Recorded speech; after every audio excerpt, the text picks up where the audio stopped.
Hi everyone, welcome to Aero Knowledge, where we deliver high quality aviation knowledge. Today we are going to start our first session on CARM.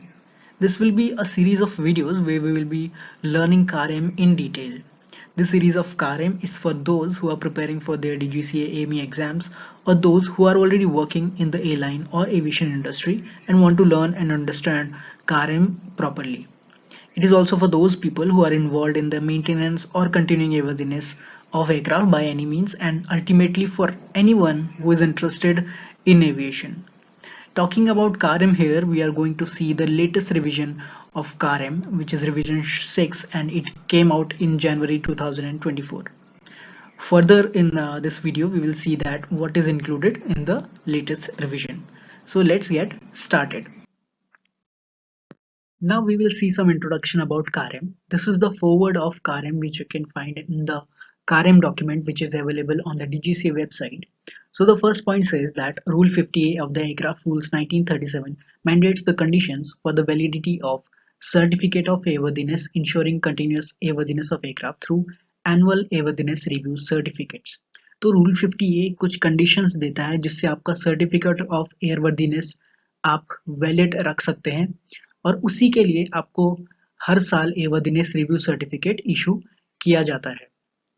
Certificate of airworthiness proof है कि आपका aircraft airworthiness condition में है और airworthiness review certificate से पता चलता है कि आपका एयरक्राफ्ट का एयरवर्दीनेस रिव्यू हुआ था और ये पाया गया कि आपका एयरक्राफ्ट एयरवर्दीनेस कंडीशन में है और एयरवर्दीनेस रिव्यू सर्टिफिकेट मिलने के बाद ही आपका सर्टिफिकेट ऑफ एयरवर्दीनेस वैलिड रहता है। सो रूल 50A के अकॉर्डिंग वो कंडीशन ये है आपके सर्टिफिकेट ऑफ एयरवर्दीनेस को वैलिड रखने के लिए कि आपके एयरक्राफ्ट का हर साल एयरवर्दीनेस रिव्यू होना है और आपको नया एयरवर्दीनेस रिव्यू सर्टिफिकेट इशू होगा, तभी आपका सर्टिफिकेट ऑफ एयरवर्दीनेस वैलिड रहेगा।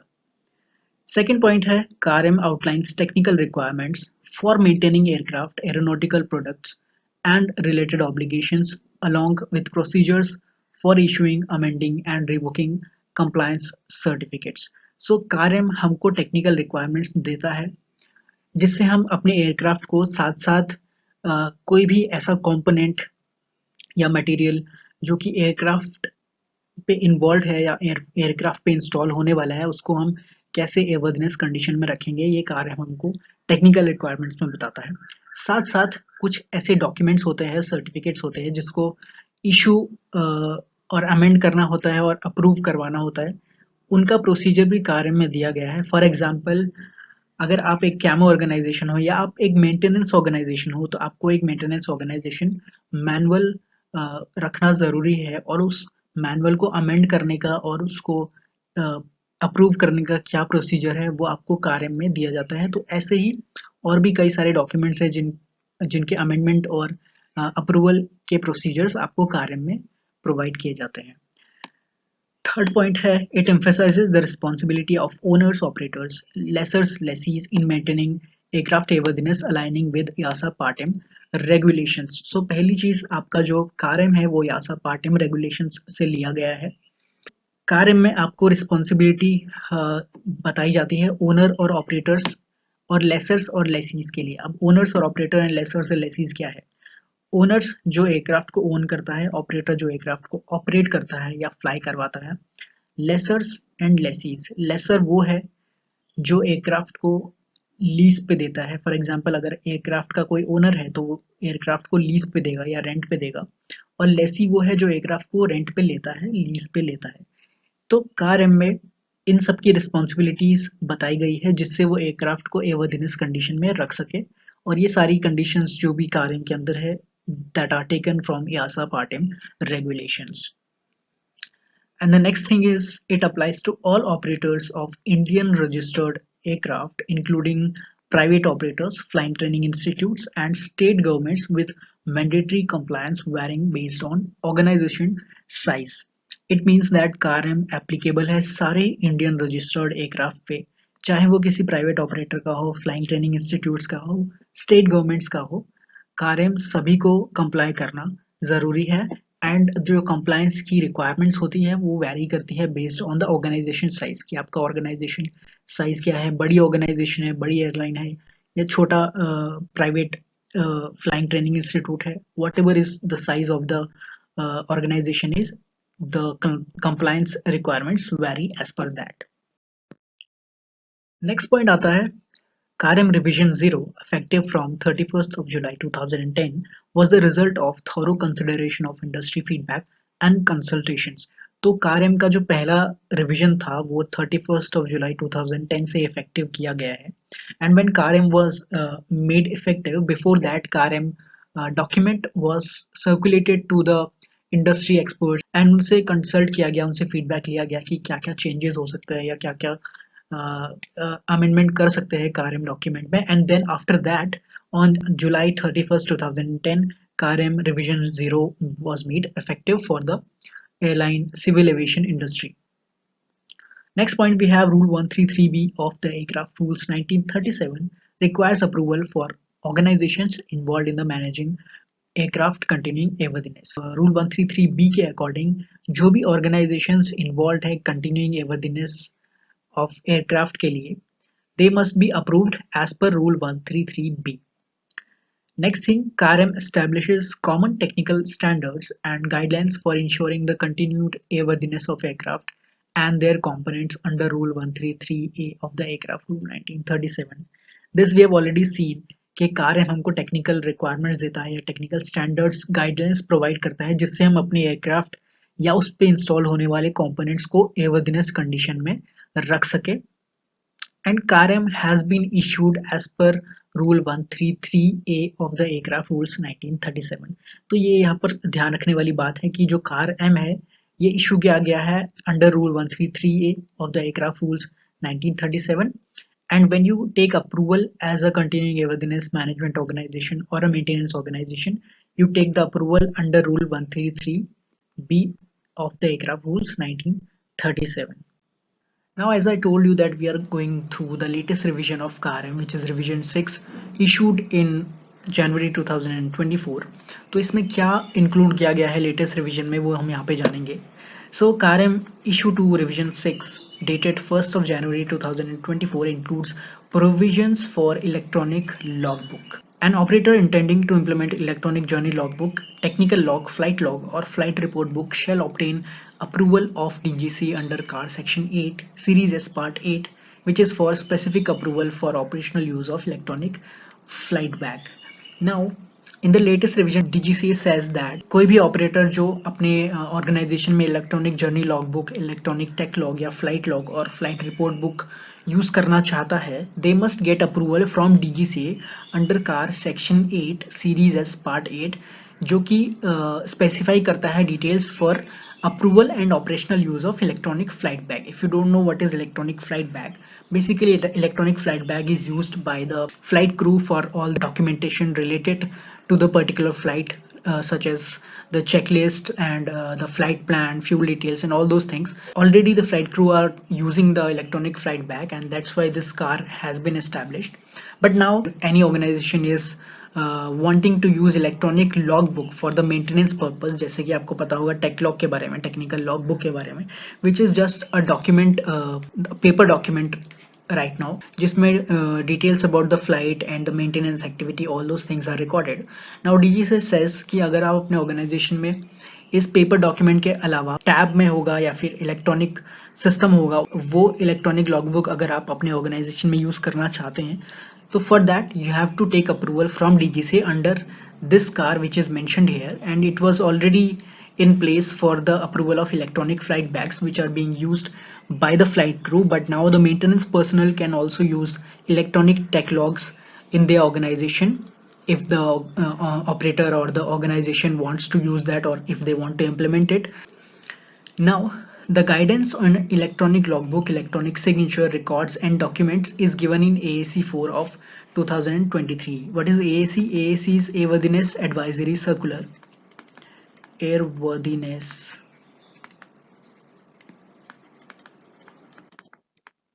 Advisory Circular. तो यहाँ पर बोल रहे हैं कि जो भी गाइडेंस है about the usage of electronic log book, electronic signature and the records keeping and all those things, you can find it in the Evidence Advisory Circular number 4 of 2023। तो वहां से आपको गाइडेंस में मिल जाएगा कि कैसे आप इलेक्ट्रॉनिक लॉगबुक या सिग्नेचर्स एंड रिकॉर्ड्स यूज कर सकते हैं। जब भी आपको रिवीजन जानना हो कार्यम के अंदर, तो you can see that this line is there. ये लाइन जहां पर भी होगी उससे आप समझ सकते हो कि ये जो पार्ट है ये रिवाइज किया गया है या लेटेस्ट रिवीजन में इंक्लूड किया गया है या इसमें चेंज किया गया है। So this is the part only included in the revision and this C point is not a part of this latest revision. Talking about the competent authority for CARM. So what is a competent authority? Basically the authority or the organization who will be monitoring your compliance, or who will be taking care that any organization or operator is in compliance with CARM or not. DGCA is the competent authority in India for CARM, and as per CARM they also oversight the following points which are given here. So first thing, for the oversight of continuing airworthiness of individual aircraft and the issue of airworthiness review certificate. So DGCA will be the authority जो कि ध्यान रखेगा किसी भी aircraft या component के continuing एयरवर्थिनेस के बारे में, साथ साथ एयरवर्थिनेस रिव्यू सर्टिफिकेट्स इशू करने के लिए भी। तो अगर आपको डाउट आता है कि एयरवर्थिनेस रिव्यू सर्टिफिकेट कौन इशू करता है, तो उसके लिए रिस्पॉन्सिबल है DGCA, that will be the authority to issue ARCs. Second thing, for the oversight of maintenance organization as specified as per MA subpart F. DGCA will be the competent authority to take care of the maintenance organization. Yeah, any organization who is doing the maintenance of any aircraft, DGCA will be the authority to oversight that organization. It will be taking care that the organization stays in compliance with CARM. तो अगर आपको already car के बारे में knowledge है, तो you must be knowing that there are two types of maintenance organization. One is as per CAR 145 and the second one is as per subpart F of CARM. So what is subpart F organization and what is CAR 145 organization, that we will learn later on. But for any such kind of maintenance organization, DGCA will be the competent authority to oversight their operations. Second thing, for the oversight of a continuing airworthiness management organization as specified in MA subpart G CAMO. तो अगर कोई continuing airworthiness management organization है, that is the CAMO organization as per sub part G of CARM, उनके operational compliance के लिए या oversight के लिए भी DGCA is the competent authority. And the last thing, for the approval of maintenance programs. तो aircraft maintenance programs जो आपके ऑर्गेनाइजेशन में होते हैं, जिसके अकॉर्डिंग आप मेंटेनेंस कैरी आउट करते हो अपने एयरक्राफ्ट के ऊपर, उनके अप्रूवल के लिए भी DGCA is the competent authority. So once you prepare the maintenance program, you have to get it approved from DGCA only. And if anybody doesn't know what is DGCA, DGCA is the Directorate General of Civil Aviation in India. Basically, it is the regulatory authority for the civil aviation in India. About the objective of CARM, कि CARM को issue करने का या CARM को बनाने का objective क्या है, उसका पर्पस क्या है। So this CAR establishes common technical requirements and administrative procedures for ensuring the continuing airworthiness of aircraft, including any component for installation thereto, for aircrafts which are registered in India or which are registered in a foreign country and used by an Indian operator for which India ensures oversight of operations. CARM का objective ये है कि CARM हमको technical requirements देता है और साथ साथ एडमिनिस्ट्रेटिव प्रोसीजर्स भी देता है अपने एयरक्राफ्ट या कंपोनेंट्स को कंटिन्यूइंग एयरवर्थिनेस में रखने का। मींस अगर आप चाहते हो कि आपका एयरक्राफ्ट कंटिन्यूइंग एयरवर्थिनेस में रहे या फिट फॉर फ्लाइंग रहे at every point, then you have to follow the requirements which are given in CARM. These can be technical requirements, means requirements related to the maintenance activities and the technical procedures, also related to the administrative procedures, means what the administration or what the management has to follow. उनकी requirements भी CARM में आपको दी होती है। And this CARM gives the objective for the aircrafts which are registered in India or which are registered in a foreign country but they are being used by an Indian operator and for which India ensures oversight of operation. तो अगर कोई ऐसा aircraft है जो India में registered नहीं है but India में ऑपरेट हो रहा है for a time being, in that case also CAREM is applicable for that aircraft as well. Definitions given in CAREM which are very important to learn or to read or to understand CAREM properly. So पहली definition है about aircraft कि aircraft क्या होता है. So basically aircraft means any machine that can derive support in the atmosphere from the reactions of the air other than the reactions of air against the earth surface. Atmosphere में जो भी हवा होती है जो कि अर्थ सरफेस से दूर है उसको यूज करके ऐसी मशीन जो कि फोर्स जनरेट कर सके या सपोर्ट बना सके, that thing is known as an aircraft. So this is a general definition of aircraft which is given in CAREM. Definition of a certifying staff. So certifying staff means a personnel responsible for the release of an aircraft or a component after maintenance. तो certifying staff एक person होता है जो responsible होता है aircraft या component को release करने के लिए after its maintenance. Means जब भी किसी एयरक्राफ्ट या कंपोनेंट पे मेंटेनेंस एक्टिविटी होती है तो मेंटेनेंस एक्टिविटी जब कंप्लीट हो जाती है तो एक ऑथराइज पर्सन रहता है, ये पर्सन रहता है जो कि सर्टिफाई करता है कि दिस एयरक्राफ्ट और कंपोनेंट इज रेडी और the maintenance has been completed and it is in a condition of airworthiness. Basically he certifies that the maintenance has been completed and the component or the aircraft is in an airworthiness condition. This person is known as certifying staff. Next, a very important definition that is about a complex motor powered aircraft. This term is very much widely used in CAREM as well as in CAR 145. तो इसकी understanding होना आपको काफी important है. So what is a complex motor powered aircraft? इसके अंदर तीन चीजें आ जाती हैं. पहला एक एरोप्लेन, हेलीकॉप्टर और टिल्ट रोटर एयरक्राफ्ट. और इनके स्पेसिफिकेशंस मेंशन्ड है तो आप हर एरोप्लेन को कॉम्प्लेक्स मोटर पावर्ड एयरक्राफ्ट नहीं बोल सकते. उसके लिए यहाँ पे जो कंडीशन दी गई है वो होनी चाहिए. So condition given are, first it must be above 5700 kg maximum take off mass. 5700 kg maximum take off mass से उसका मास ज्यादा होना चाहिए. Certificated for more than 19 seated passengers. 19 seated passenger से ज्यादा के लिए सर्टिफिकेटेड होना चाहिए. Certificated for operation with at least 2 pilots, 2 pilots operation के लिए सर्टिफिकेटेड हो और इक्विप्ड विद टर्बोजेट इंजन और मोर देन 1 टर्बोप्रॉप इंजन. उसमें टर्बोजेट इंजन या टर्बोप्रॉप इंजन एक से ज्यादा इंस्टॉल्ड होना चाहिए. Then it will be known as a complex motor powered aircraft. तो यहाँ पर मैंने एग्जाम्पल एक दिया हुआ है. This is whatever this aircraft is called. आप लोग कमेंट सेक्शन में मेंशन कर सकते हो कि एयरक्राफ्ट टाइप कौन सा है.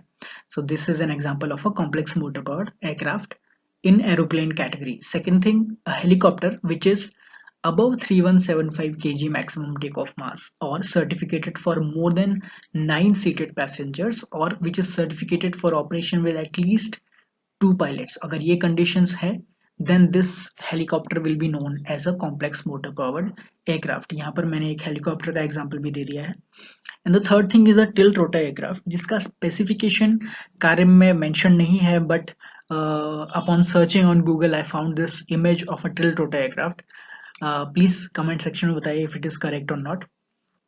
So this we can consider but as per the specification there is nothing mentioned in CAREM as such.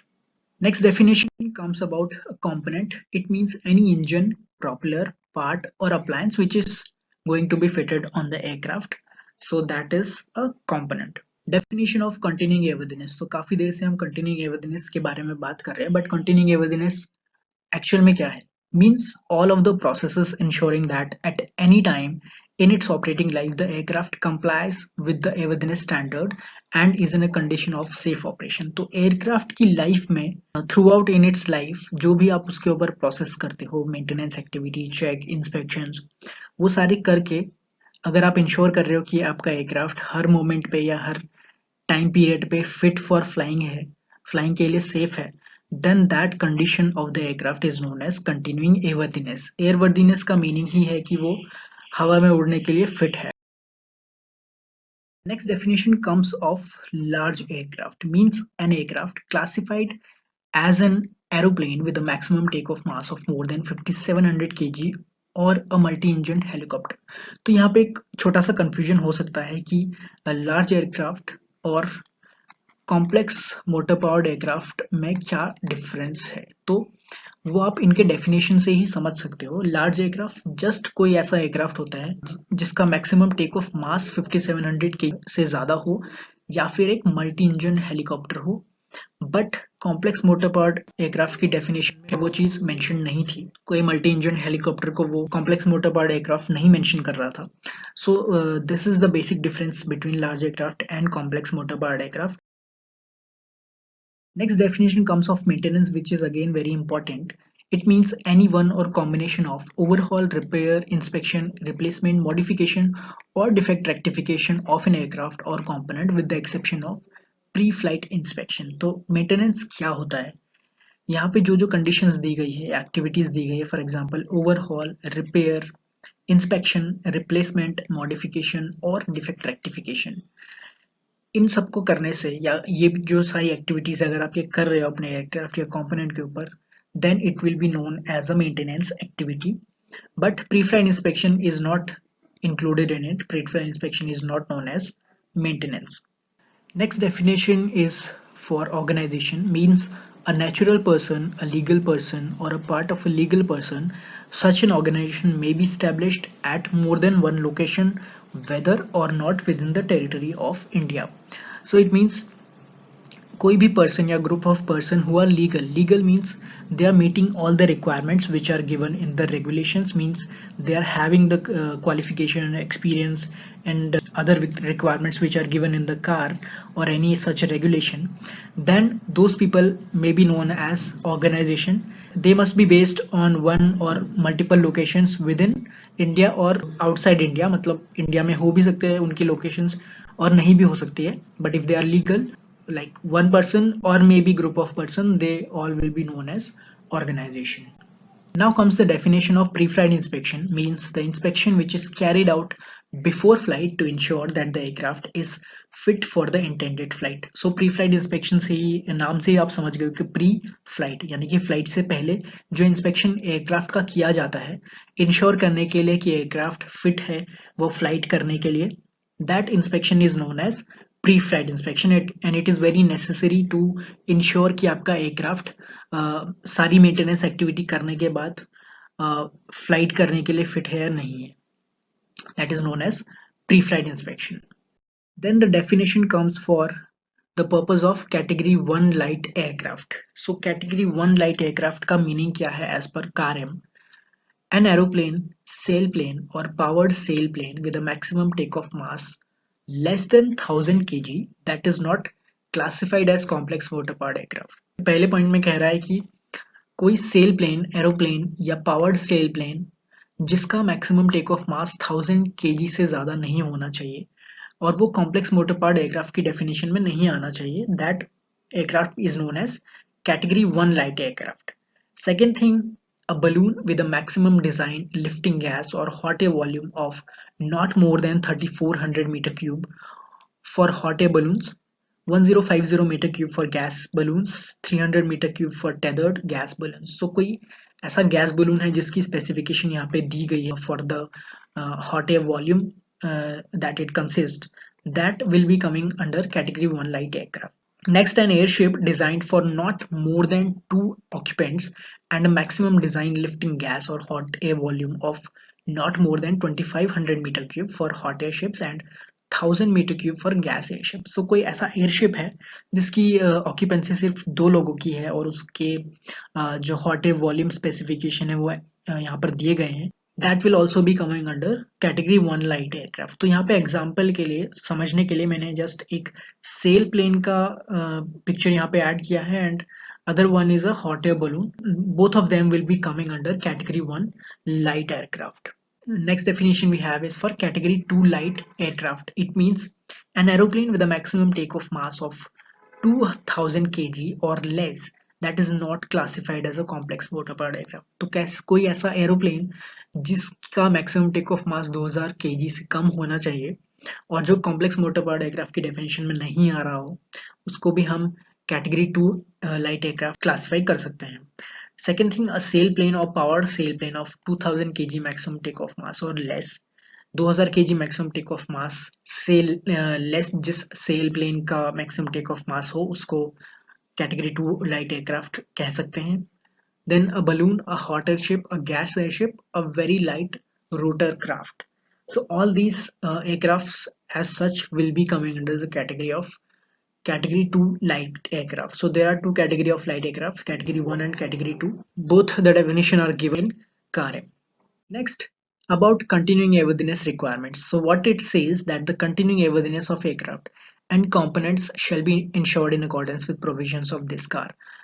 तो डीजीसी यहाँ पे कहता है कि continuing airworthiness of aircraft and components वो आपको इंश्योर करना है as per car am only. मतलब अगर आप कंटिन्यूइंग एवर्दीनेस की बात कर रहे हो फॉर एयरक्राफ्ट एंड कंपोनेंट वो आपको कार एम के अकॉर्डिंग इंश्योर करना है. Second thing, organization and personnel involved in the continuing airworthiness of aircraft and components, including maintenance, shall comply with the provisions of CAR M, CAR 145, CAR Section 2 Series L or CAR 66 as appropriate. तो कोई भी organisation या person जो involve है continuing एवर्दीनेस या फिर maintenance of aircraft के लिए या फिर कंपोनेंट के लिए उनको कंप्लाई करना होगा जो रिक्वायरमेंट्स गिवन है कार एम में या कार 145 में, कार सेक्शन 2 सीरीज एल में या फिर कार 66 में जो भी एप्लीकेबल हो. इनमें से जो भी एप्लीकेबल होता है like for small category of aircraft या लार्ज कैटेगरी ऑफ एयरक्राफ्ट या as per the size of the organization जो भी कार एप्लीकेबल है, the organization and the people who are involved in the maintenance of the aircraft or continuing airworthiness of the aircraft or component, they should comply with the requirements of any one of these car as per the applicability for them.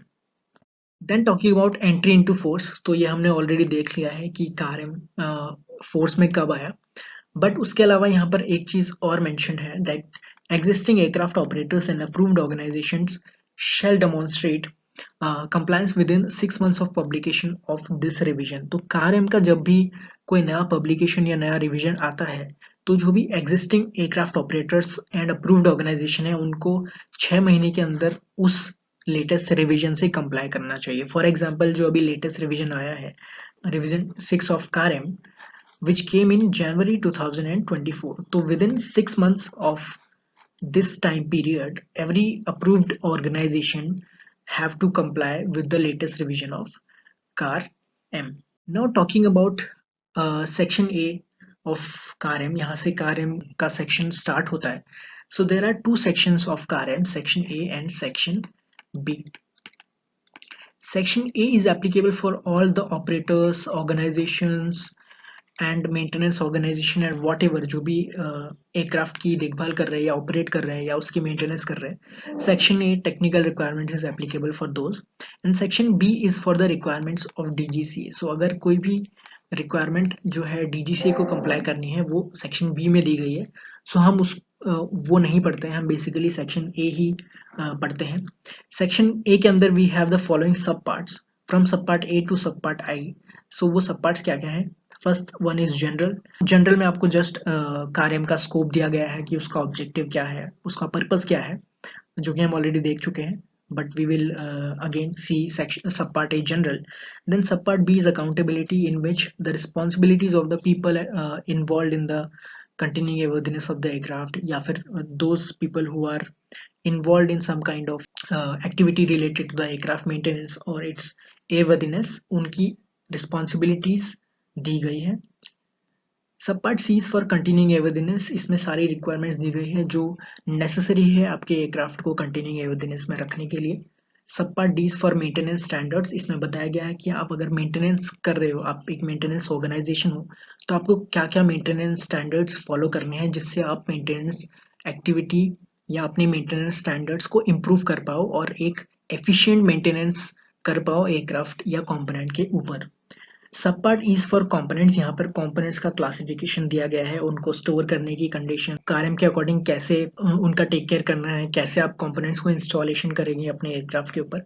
Everything which is related to component maintenance और component compliance are given under sub part E of कार्य.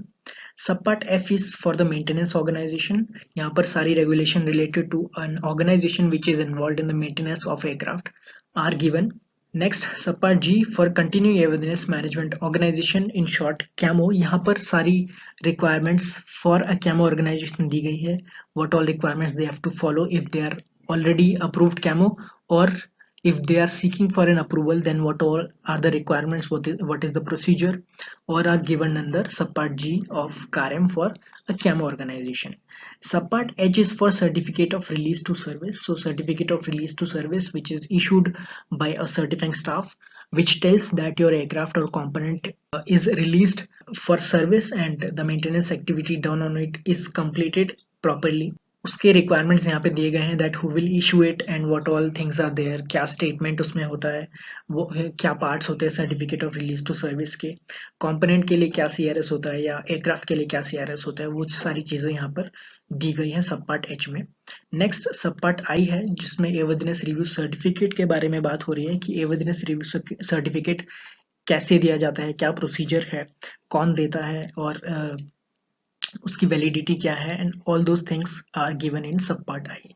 Now some sub parts here are applicable for a maintenance organization and subparts are applicable for continuing airworthiness management organization, but one by one we will be going through each subpart and जो भी आपके लिए applicable हो, जो भी आपको समझना हो, you can understand that. Next we have appendices to CARM कि CARM के अंदर appendix क्या क्या है. अपेंडिक्स में बेसिकली आपके फॉर्मेट्स होते हैं, फॉर्म्स होते हैं, चेकलिस्ट होते हैं या टेम्पलेट होते हैं, वो सारी चीज़ें हैं. तो यहाँ पे अपेंडिक्स में बता रहे हैं कि आपके कार्य में कौन से अपेंडिक्स में क्या क्या चीज़ें हैं. सो अपेंडिक्स फर्स्ट में है आपके कंटिन्यूइंग एवर्दनेस मैनेजमेंट कॉन्ट्रैक्ट. जो भी कंटिन्यूइंग एवर्दनेस मैनेजमेंट कॉन्ट्रैक्ट होता है उसका फॉर्मेट दिया गया है. अपेंडिक्स 2 में ऑथराइज रिलीज सर्टिफिकेट दिया गया है, CA form 1 which is basically for the components. तो इनको डिटेल में हम जानेंगे आगे जैसे जैसे हम सारे सब पार्ट्स पढ़ेंगे. Then we have airworthiness review certificate in appendix 3 CA form 15. We have appendix 4 approval ratings की अप्रूवल रेटिंग्स क्या होती है for a maintenance organization. Appendix 5 maintenance organization approval CA form 3. Appendix 6 में आपके पास कंटिन्यूइंग एवर्दनेस मैनेजमेंट ऑर्गेनाइजेशन से related format होता है, CA फॉर्म 14. अपेंडिक्स 7 में कॉम्प्लेक्स मेंटेनेंस टास्क से रिलेटेड चीजें होती हैं. अपेंडिक्स 8 में लिमिटेड पायलट ओनर मेंटेनेंस होता है. Now before starting CAR M I would like to tell the detail about AMC and GM. What is AMC and GM? AMC stands for applicable means of compliance and GM stands for guidance material. So applicable means of compliance means कार्य में आपको कुछ requirements दी होती हैं, उन requirement को detail में समझने के लिए या उनका डिटेल एक्सप्लेनेशन आपको AMC में दिया होता है, एप्लीकेबल मीन्स ऑफ कंप्लायंस में दिया गया था. फॉर एग्जाम्पल अगर आपको कोई रिक्वायरमेंट दी हुई है as per car M paragraph 201, यहाँ पर आपको हो सकता है कुछ रिक्वायरमेंट दी होगी अबाउट अकाउंटेबिलिटी. तो आपको बोला होगा कि आपकी अकाउंटेबिलिटी या रिस्पॉन्सिबिलिटी क्या है. देन उसको डिटेल में समझने के लिए आपको एक AMC दिया गया होगा, AMC MA201, जिसमें आपको डिटेल में मेंशन किया गया होगा कि आपको कैसे कैसे फॉलो करना है, क्या क्या चीज़ें ध्यान में रखनी है उस रिक्वायरमेंट को फुलफिल करने के लिए और कैसे आपको कंप्लीट रिक्वायरमेंट को कंप्लाई करना है.